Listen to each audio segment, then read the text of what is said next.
podcast today, we have a hot topic. It's higher education. I've got two distinguished leaders in higher education, Jack DeGioia, Georgetown University president, and Eduardo Padrón, Miami-Dade University. Thanks for joining me on my podcast today, Dr. Jack DeGioia. and Eduardo Padrón. Okay, Miami-Dade University, Georgetown University. Yes. I don't owe you any money. I paid you a lot of money. I had a grandson graduate from Georgetown. I remember that well. Okay, gonna have a little discussion here about education. What is it's both of your questions, so both respond. Sure. But what is the most pressing issue today in higher education? Well, Mr. Pickens, you know that... No, Boone. Boone, okay. I think we are proud that in America we have the best higher education system in the world, without any question. And yet, it is my belief that the university system in the United States is yet to come into the 21st century, with some notable exceptions. Here to my right is one.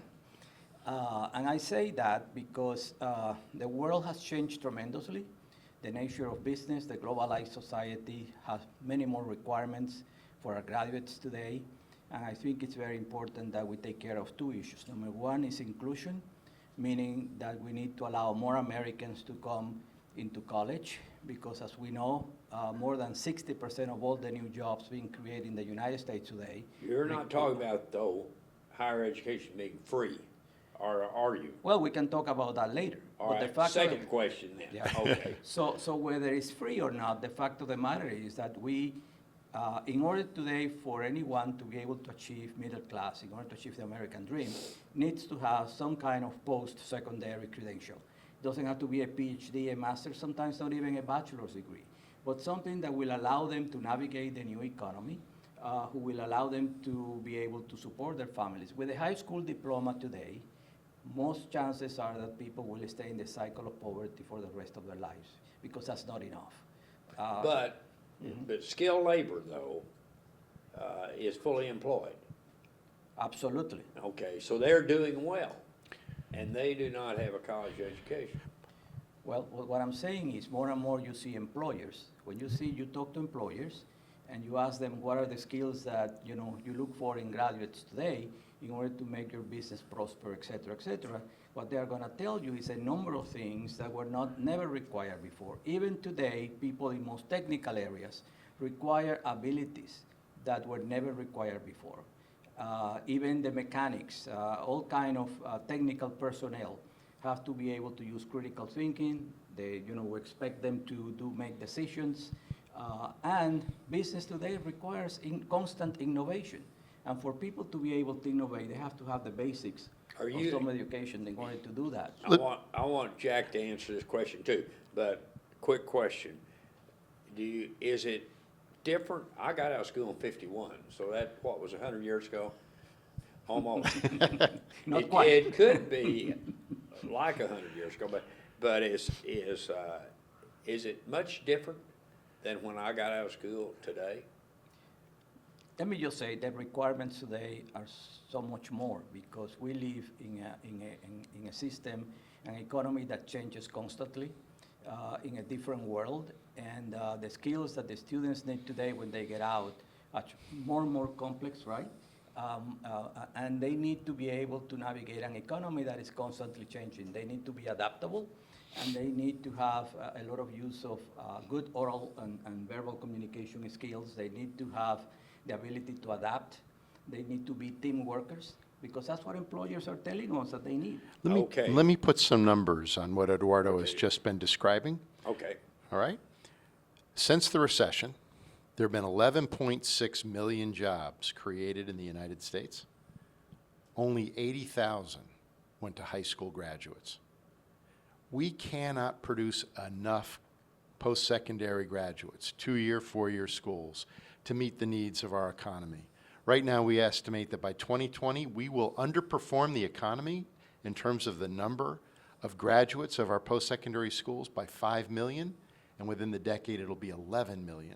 It's virtual universal employment, but it's a complicated economy that our students are entering. Typical student will change jobs 5 times after they graduate college in the first 10 years, and they won't achieve financial independence until 31 years of age, which is the oldest it's been in our lifetimes. You say that's the oldest. That's I mean, the oldest it's been in our lifetime. So you say when I got out, You went right to work, and you began to start your family, and you know why, what you're saying, I didn't have anything. I mean, yes, I had to go to work, but I had to eat too. Yeah. And I was married and had a child. Well, to Eduardo's point, this economy that our students are being asked to perform in is so much more complex. It requires post-secondary education. And as he said, if you don't have some route to post-secondary education, you really don't have a future in our nation right now. Okay, so you're telling me that I'm undereducated. No, you've got a good education. It's moving forward. If you were to start entering But today I today, need more than, you would need more. I would need more. Yeah. Absolutely. Well, if you want to talk about whether it should be free or not, I have something to say about that. Because the issue is this. When you consider the fact, as we have said, that today with a high school diploma, you cannot aspire to achieve the fruits of progress of this great nation, right?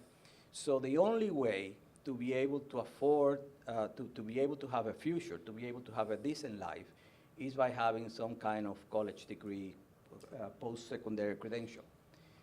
And in order for us to be able to accomplish that, we need to give people more opportunities to be able to harness their full potential. 100 years ago, we had the same discussion in America, whether high school education should be a universal right. There was a big, big discussion. The decision was to make high school a universal right for every American. That single act was responsible for the preponderance of America in the 20th century. Today, we need to somehow provide some opportunity for most Americans to have access to college, and what that takes is giving them the opportunity to get a free education, even if it is a year or two. I think that's absolutely necessary if we want to be able to compete with other nations, to be able to continue the trend for innovation that is taking place, because remember, talent is universal, but opportunity is not. So once we provide the opportunity, we can harness that potential on every American, and it's what's going to continue to make America the leader of the world. The single greatest challenge we face in American higher education is access and opportunity for all young Americans. So you're saying you should have free college? No, I'm not going that far. Did you go that far? I go that far, and I'm saying Okay. there are some restrictions and some measures that we need to put in place to make sure we don't waste money and to make sure that the money is well used. But I really feel that we should not allow any American to stay behind and not achieve a higher education because of lack of money. Okay. Yeah, I could not agree more for the need for universal access to post-secondary education. 80% of higher education in our nation is public. Eduardo is the best representative we could find of public higher education in America. 20% is private. There's, I think, room for lots of different models as we go forward. Certainly free will be essential. You can't. Georgetown can't. No. No. No, You'd go broke. But that's the beauty of the American system, the diversity of our institutions. We have a great university in Georgetown. We don't need to change Georgetown. They're doing a great job. But you need to have, especially for public institutions, the ability to support those students who do not have the resources to attend college. For more than 30 years, we've had a wonderful partnership between Miami-Dade and Georgetown, where some of their very best students who are finishing their associate's degree at Miami-Dade will find their way to Georgetown. I suppose you were going to say that. No, Yeah. and we are a need-blind, full-need school. There are only 25 private universities in the United States who are need-blind. We don't view your ability to pay as a relevant factor in our decision to admit you. And then once you're admitted, we're prepared to cover the full costs of your education, whatever that may be. There are only 25 of us who do that. That's what enables us to be able to provide the full program that we do. What's your enrollment? 8,000? Undergraduate, we're just under 7,000. Yeah. Total 14,000. Okay, but how many of those are in there on a free ride from Georgetown? Well, I would say that roughly 10%? No. Half of our students will receive substantial support for their education. Half. Okay. Yeah. Well, no question that, but I asked the question, and maybe you answered. If you did, what is the biggest problem in higher education today? Do we not reach enough people? That's it. We need the kind of access that Eduardo has just described. That challenge, let's put it another way. Since the recession, there's been no recovery if you don't have a post-secondary education. No recovery. Well, right now, only 40% of America has a post-secondary education.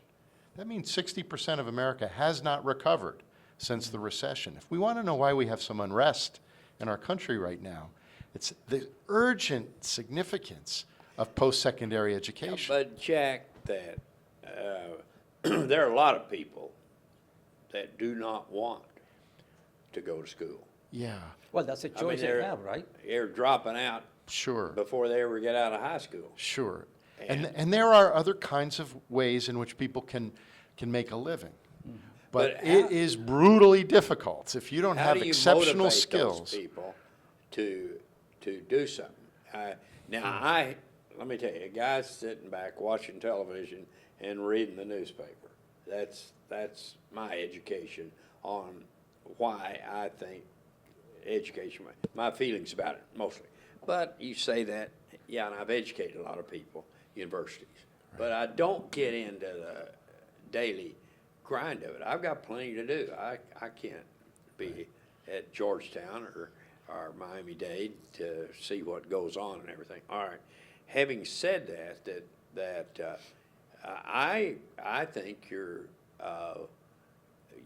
high school education, for instance, in Dallas, I don't think it's geared to promote and encourage kids to go on to university. I'm talking about the independent school district. Sure. There are no question that there are serious challenges in K through 12 across our nation. Public K through 12 has been starved for resources over the course of more than a generation now. We do, though, have the highest high school graduation rates in our lifetimes right now. They're getting closer to 80%. But you see these tests that these kids are taking, and they're not very impressive, the grades that were coming out of Well, your instincts on this are right, because if we've got 80% who are graduating high school right now, say 75 to 80, most of those who graduate are going on to pursue post-secondary education of some sort, but only half are finishing. So we end up right now, we're 12th in the world in the percentage of our population. Are we breaking down because they're not prepared to go to college? Or they lose interest, or they weren't?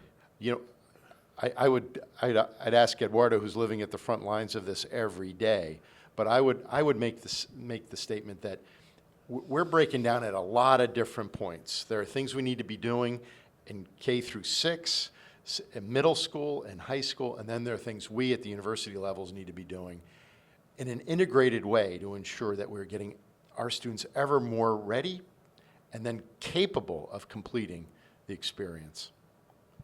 Well, I don't think, from where I sit, that this country can afford to give everybody that wants a college education a free education.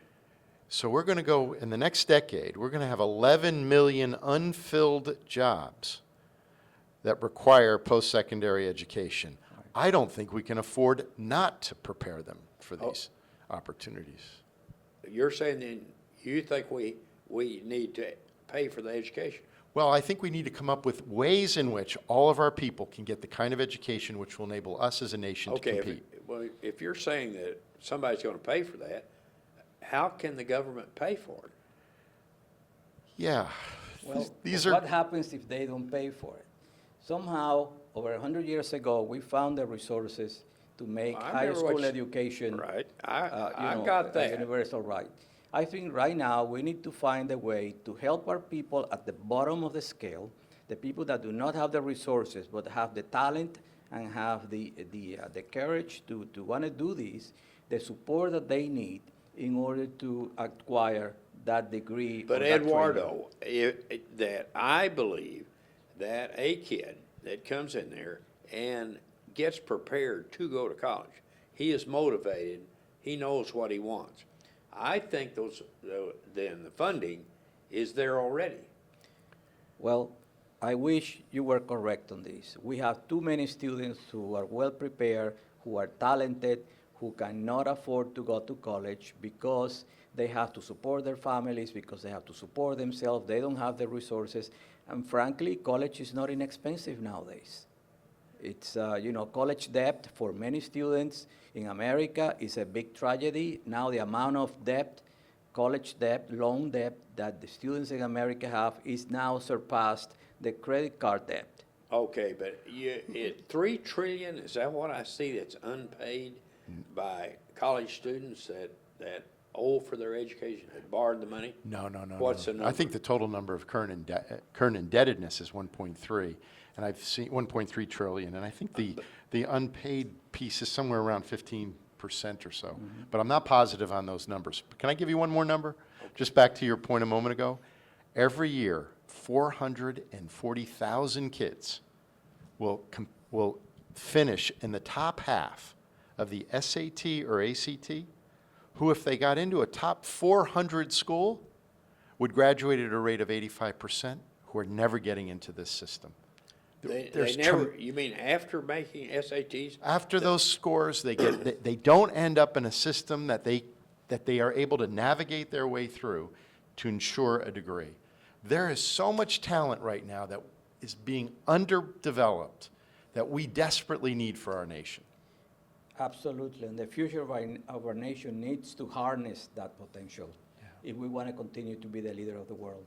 Okay, let's say that we decide that we're going to educate through college, 4 years, that we're going to do it just like we do high school. Is that a fair question? That's actually what Eduardo's been Right. trying to advocate. Okay. And I'm 100% in agreement with him. We've got to figure out a way. How do you pay for it, though? I think this is what requires the imagination of all of us.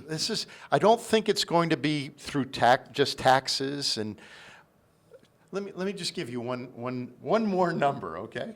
If we took all of the money of the 1%, this is a piece of work done by David Otter at MIT, one of their most distinguished economists. If you took all the money of the 1% and you redistributed it among the 99%, everybody would get $5,000. You're talking about the wealthiest 1%. The wealthiest 1%. Well, wealthiest 1%. I mean, it's a joke. Well, if you think they can come in, there's not enough money there to do Well, it. I'm just telling you, it's That's what I'm saying. $5,000 each to the rest of America. I used to be in that 1%. So let me tell Used you, to. but let me give you one more. So all that money distributed to all the people is $5,000 each.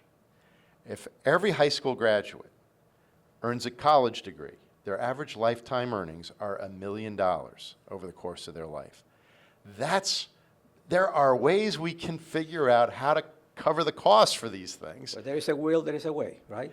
It's just going to be different than That's anything. what they say. If there's a will, there's a way. It's just going to be different than other approaches we've tried to take. No one is saying we've got to go to the government and figure out what kind of tax structure is going to enable this to Well, when occur. you go to the government, of course, we know what government is. That's the people.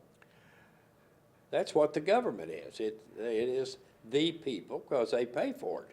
The government doesn't have any way to make any money. Is that right? Sure. I'm not arguing with you about that I know point. you're not arguing. Yeah. You're saying we've got to figure out a way to do it. We've got to figure it out together. And I'm agreeing with you. I'm not. You're not finding me. No. But Just building on Eduardo's point, we regarded K through 12, all the way through high school, as a universal right in the early part of the 20th century, and we treated it as a public good.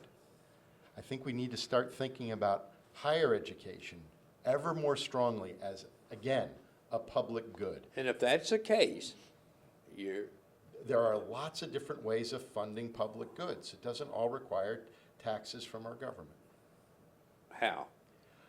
That's what we've got to figure out. Oh, you don't have the answer. I want to be a part of Okay. of this effort to try to answer this question. Okay, We're here at a summit focused on public-private partnerships. I'm comfortable exploring every possible way of And- trying to create opportunities And for you our young should, people. and I should too.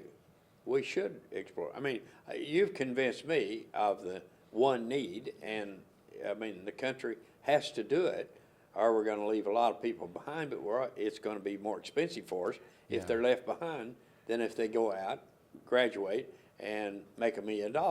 If I you wanna mean, look at we'd it, like for everybody to make more than $1 million. Absolutely. let me give you an interesting chart, though. If you look at the level of state support across our nation in terms of supporting their public universities, and then you look at that curve, and it's been going down. If you look at what curve has been going up for the states, it's been Medicaid funding. The inextricable link between healthcare and controlling healthcare costs and the need to support higher education, I think, is inextricable. These are the difficult puzzles we've got to figure out if we're going to be able to care for our young people. Well, healthcare, I mean, we know, everything we've done has gotten more expensive. There's no question. That's plottable, that And it if you- doesn't go down, it goes up. And if you look at that plot state by state, you'll see that it has an inverse relationship to the level of funding for your public universities. Okay. You guys got a pretty convincing story. Thanks for coming on my It's an honor. podcast. It's an honor. Honor to be with you. Thank you. Absolutely. Thank you.